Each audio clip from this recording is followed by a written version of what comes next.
Shalom.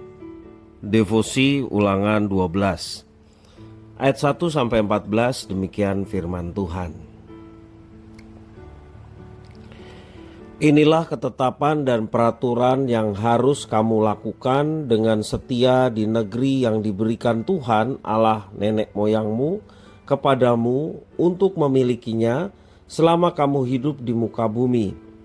Kamu harus memusnahkan sama sekali segala tempat di mana bangsa-bangsa yang di daerahnya kamu duduki itu beribadah kepada Allah mereka, yakni di gunung-gunung yang tinggi, di bukit-bukit dan di bawah setiap pohon yang rimbun. Mezbah mereka kamu harus robohkan, tugu-tugu berhala mereka kamu remukan, tiang-tiang berhala mereka kamu bakar habis, patung-patung Allah mereka kamu hancurkan, dan nama mereka kamu hapuskan dari tempat itu. Jangan kamu berbuat seperti itu terhadap Tuhan Allahmu, tetapi tempat yang akan dipilih Tuhan Allahmu dari segala sukumu sebagai kediamannya untuk menegakkan namanya di sana, tempat itulah harus kamu cari dan di sanalah harus kamu pergi. Kesanalah harus kamu bawa korban bakaran dan korban sembelihanmu, persembahan persepuluhanmu dan persembahan khususmu, korban nazarmu dan korban sukarelamu, anak-anak sulung, lembu sapimu, dan kambing dombamu. Di sanalah kamu makan di hadapan Tuhan Allahmu dan bersukaria kamu dan seisi rumahmu, karena dalam segala usahamu engkau diberkati oleh Tuhan Allahmu. Jangan kamu melakukan apapun yang tidak dilakukan di sini sekarang, yakni masing-masing berbuat segala sesuatu yang dipandangnya benar. Sebab hingga sekarang kamu belum sampai ke tempat perhentian dan kemilik pusaka yang diberikan kepadamu oleh Tuhan Allahmu. Tetapi apabila nanti sudah kamu seberangi sungai Yordan dan kamu diam di negeri yang diberikan Tuhan Allahmu kepadamu untuk dimiliki, dan apabila ia mengaruniakan kepadamu keamanan dari segala musuhmu di sekelilingmu, dan kamu diam dengan tentram, maka ke tempat yang dipilih Tuhan Allahmu untuk membuat namanya diam di sana, haruslah kamu bawa seluruhnya yang diperintahkan kepadamu, yakni korban bakaran dan korban sembelihanmu, persembahan persepuluhanmu dan persembahan khususmu, dan segala korban nazarmu yang terpilih yang kamu nazarkan kepada Tuhan. Kamu harus bersukaria di hadapan Tuhan Allahmu.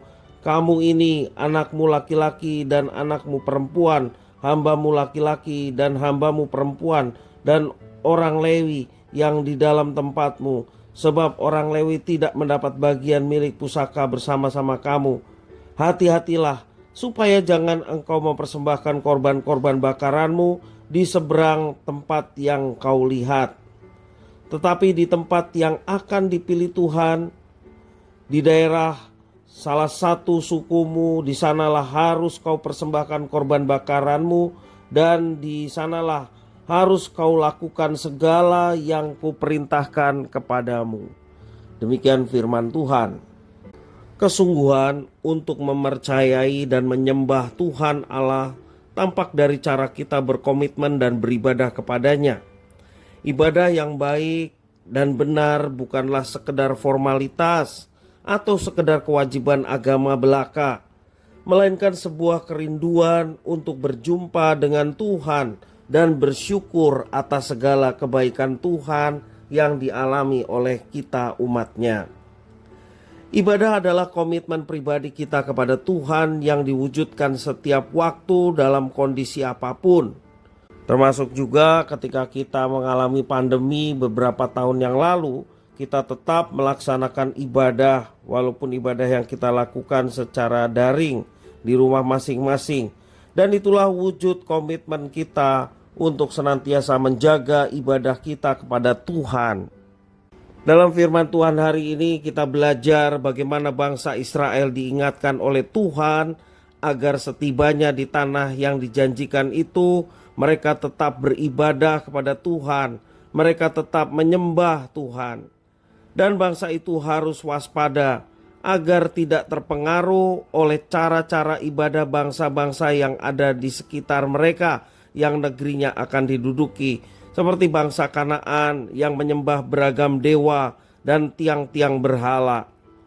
Peristiwa itu menjadi penting karena bangsa Israel baru saja membangun relasinya bersama dengan Tuhan dan rentan terpengaruh oleh cara-cara beribadah yang tidak seturut dengan kehendak Tuhan.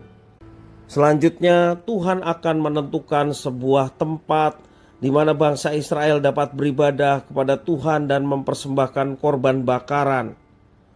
Dan semua ini tampak upaya sentralisasi peribadahan agar bangsa Israel dapat bersama-sama beribadah dengan dituntun oleh kaum Lewi.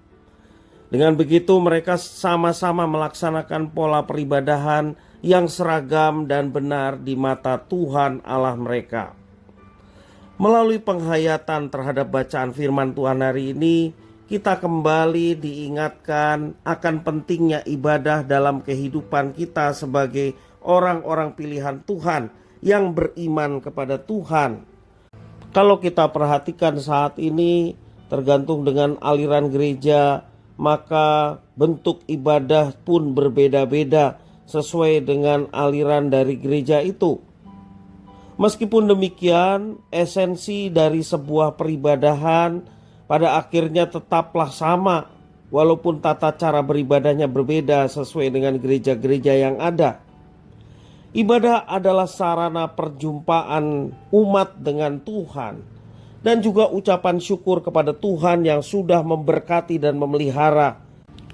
Ibadah kepada Tuhan bukan upaya kita untuk mendapatkan atau meraih berkat-Nya yang ujung-ujungnya adalah berpusat pada diri sendiri.